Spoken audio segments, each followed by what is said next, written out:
बिस्मिल्लाहिर्रहमानिर्रहीम। अस्सलाम वालेकुम नाज़रीन, मैं हूँ साकिब बशीर। आज हम अडियाला जेल में होने वाली समात से मुतल्लिक बात करेंगे। 190 मिलियन पाउंड केस जिसमें इमरान खान और बुशरा बीबी के खिलाफ ये केस आगे बढ़ रहा है। एहतसाब अदालत के जज नासिर जावेद राना इस केस की समात अडियाला जेल में कर रहे हैं। आज इसमें क्या हुआ है, ये केस किस रुख पे जा रहा है और कब तक ये केस कंक्लूड हो सकता है, क्योंकि एक तरफ इमरान खान के जो केसेस हैं इस्लामाबाद हाई कोर्ट में उनकी अपीलें हैं, इस्लामाबाद की सेशन कोर्ट में केस है।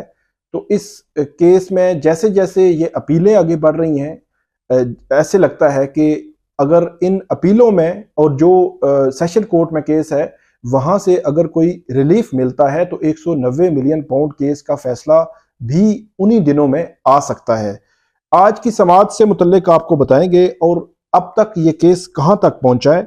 190 मिलियन पाउंड केस इसके हवाले से आपके सामने रखेंगे। और एक और चीज बड़ी इंपॉर्टेंट आज की जो समात में हुई, जो अडियाला जेल में एक मैकेनिज्म तय किया गया जिसके तहत काफी जो पीटीआई के लोग थे वो अडियाला जेल के अंदर जाने में जो है वो कामयाब रहे ड्यूरिंग प्रोसीडिंग। इसके अलावा गवर्नमेंट जो है वो एक आईनी तरमीम के जरिए जजेस की तैनाती के हवाले से ये बातें काफ़ी दिनों से चल रही थी। आज उसकी बाकायदा तस्दीक हो गई है। गवर्नमेंट जो है वो कोई आईनी तरमीम ला रही है और वो जजेस तैनाती के हवाले से है।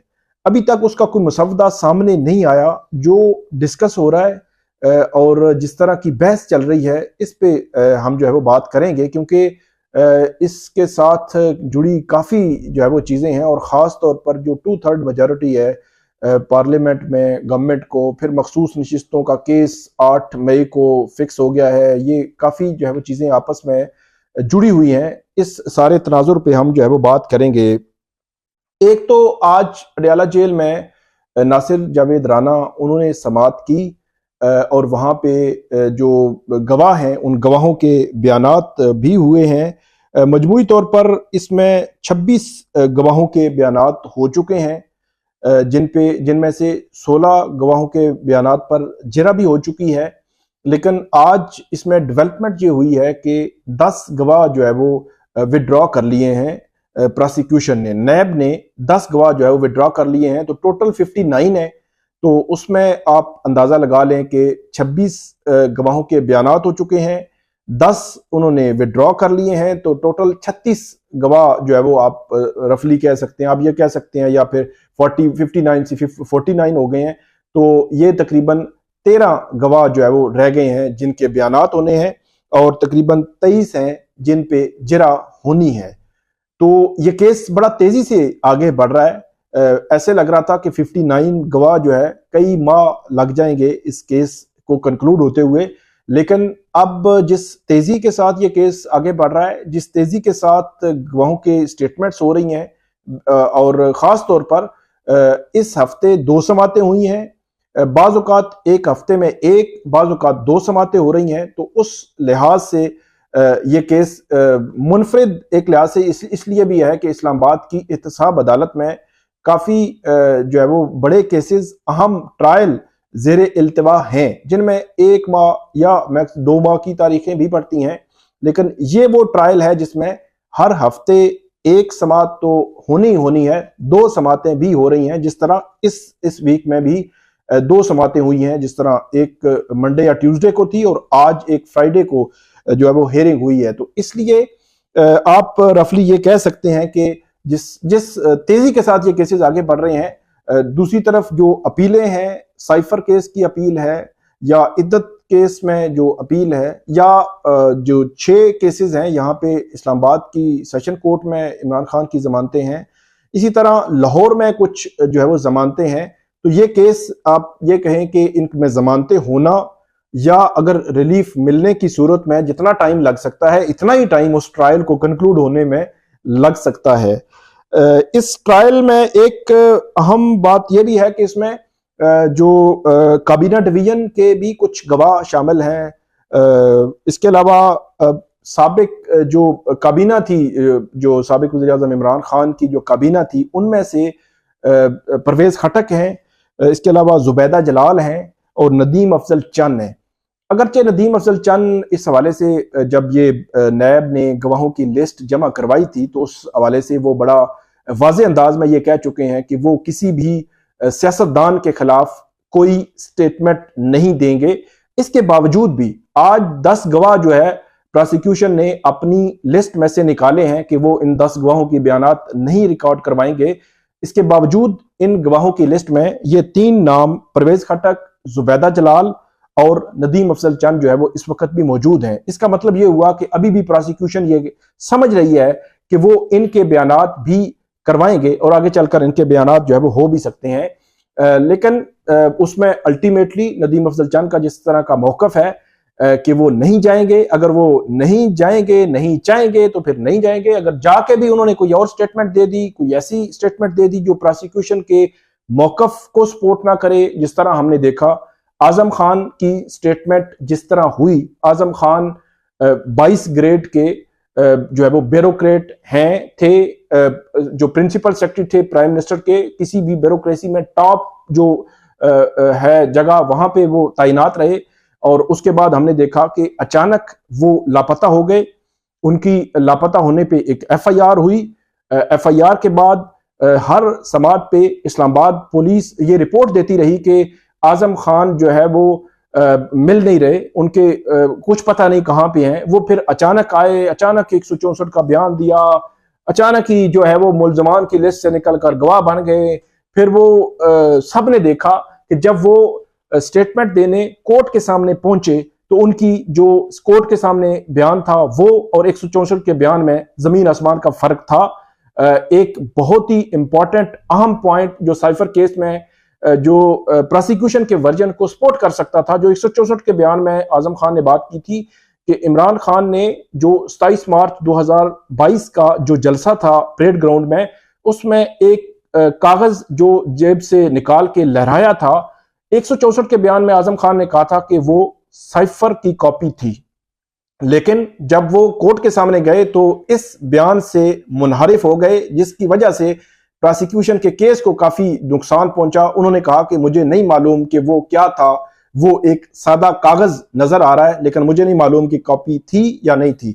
तो इसलिए इस किस्म के जो गवाह होते हैं, नदीम अफजल चंद के हवाले से मैं बात कर रहा था, इस किस्म के गवाह अगर फोर्सफुली आप लेकर जाएंगे तो उसके फिर असरात भी होते हैं, जो है वो उसके नेगेटिव असरात भी आ सकते हैं। बहरहाल ये केस आगे बढ़ रहा है। आज एक और जो चीज इंपॉर्टेंट हुई वो ये थी कि जो इमरान खान है, उनकी जो लीगल टीम है, उन्होंने अदालत को कहा कि अदालत इस हवाले से कोई ऐसा मैकेनिज्म जो है वो बना दे कि जो लोग उनकी पार्टी की जो लीडरशिप है वो अडयाला जेल के बाहर आते हैं, दूर से आते हैं मुलाकातों के लिए, लेकिन उनको अदालत के अंदर आने की इजाजत नहीं होती, तो उनकी जानिब से एक जो है वो एक मैकेनिज्म अदालत के सामने रखा गया। जो हमारे जराए बता रहे हैं कि उसी मैकेनिज्म पे फिर ये हुआ कि कुछ जो लीडर्स थे, कुछ वकला जो रहनुमा थे, उनको टाइम मिला। उसमें मैकेनिज्म में ये था कि आधा आधा घंटा जो जितने भी लोग आते हैं उनको आधा घंटा अंदर उस अडयाला जेल के अंदर कमरा अदालत में आने की जो है वो इजाजत मिलनी चाहिए। ये कहा जो है वो मैकेनिज्म के तहत। आज जो अली मोहम्मद खान है, पिछली दफा उनको इजाजत नहीं मिली थी वहां कमरा अदालत में एंट्री की, आज उनको मिली इजाजत। साबिक सदर है सुप्रीम कोर्ट बार एसोसिएशन के आबिद जुबैरी, उनको इजाजत मिली। रबिया बाजवा ये लाहौर से हैं, वकील रहनुमा हैं, बड़ी एक्टिव हैं, इनको और कुछ और वकला और जो पीटीआई के लीडर्स हैं उनको भी जो है वो वहाँ जाने की इजाज़त मिली, वो वहाँ पे मौजूद भी रहे। और इसके बाद जो आज की जो प्रोसीडिंग थी वो अब 8 मई तक इस केस की समाअत मुलतवी हुई है। आज की जो प्रोसीडिंग है उसके हवाले से एक जो ख़ास बात जो इमरान खान के वकला ने आकर बताई वो ये थी कि जो इमरान खान साहब का मौक़िफ़ है कि वो जो उन्होंने पिछली समाअत पे एक बात की थी, जो कहीं रिपोर्ट हुई या तासुर गया कि शायद उन्होंने किसी मखसूस मतलब स्टैब्लिशमेंट के साथ डील के लिए या उस हवाले से कुछ 3 नाम जो है वो तजवीज़ किए हैं। तो उन्होंने कहा कि वो जो है वो बातचीत के लिए या मुज़ाकरात के लिए वो 3 नाम जो है वो रखे गए हैं और उन्होंने आज उस मौकफ को दोहराया है। ये पीटीआई के वकला जो है वो कह रहे हैं कि जो उन्होंने कि 3 पॉलिटिकल पार्टीज, वो जी पीपल्स पार्टी, नून लीग और एमकेएम के साथ बात करने के अलावा वो तमाम लोगों के साथ वो बातचीत करने के लिए जो है वो तैयार हैं। तो ये आज की समाअत थी अडयाला जेल की। आइंदा जो समाअत होगी 8 मई को, उसके हवाले से भी आपको आगाह करेंगे। दूसरा जो मामला है वो भी बड़ा इंपॉर्टेंट है। काफी दिनों से इस पर बहस हो रही है कि हुकूमत कोई ऐसी तरमीम लाना चाह रही है जिसमें जजेस की तैनाती के हवाले से मामलात जो है वो डिस्कस किए जा सकते हैं। और उसमें आज जो वजीर कानून है आजम नजीर तारड़, उन्होंने इस बात की तस्दीक कर दी है कि जो गवर्नमेंट है इस हवाले से कोई आईनी तरमीम लाना चाह रही है। अब आईनी तरमीम जो है वो आपके पास पार्लियामेंट में 2/3 मेजॉरिटी हो, या आपकी अपोजिशन आपके साथ हो, या हुक्मरान इत्तेहाद जो है वो। अब जो पोजीशन है वो काफी दिलचस्प है, वो इस लिहाज से कि इस वक्त जो मखसूस नशिस्तों वाला मामला है वो सुप्रीम कोर्ट में 8 मई को उस पर समाअत होने जा रही है। अगर वो मखसूस नशिस्तें हुक्मरान इत्तेहाद के पास रहती हैं, मतलब पीटीआई की जो अपील है सुप्रीम कोर्ट से मुस्तरद हो जाती है, तो फिर वो हुक्मरान इत्तेहाद के पास 2/3 मेजॉरिटी रहेगी और वो उस पर फिर आईनी तरमीम करें या जो मर्जी करें वो करते रहेंगे। लेकिन अगर पीटीआई को रिलीफ मिल जाता है सुप्रीम कोर्ट से, तो वो मखसूस नशिस्तों वाला जो, एक तो मखसूस नशिस्तें उनको वापस मिल जाएंगी, और दूसरा फिर एक बड़ा क्वेश्चन आएगा कि जो क्वेश्चन जाहिर सी बात है, जो सेनेट के इलेक्शन हो चुके हैं उनका फेट क्या होगा। मखसूस नशिस्तें क्योंकि उनके पास जा चुकी थी, एक सेनेट का इलेक्शन केपी में नहीं हुआ लेकिन बाकी सेनेट के इलेक्शन तो हो चुके हैं। एक तो ये मामला है, इससे आईनी तरमीम से जुड़ा हुआ है।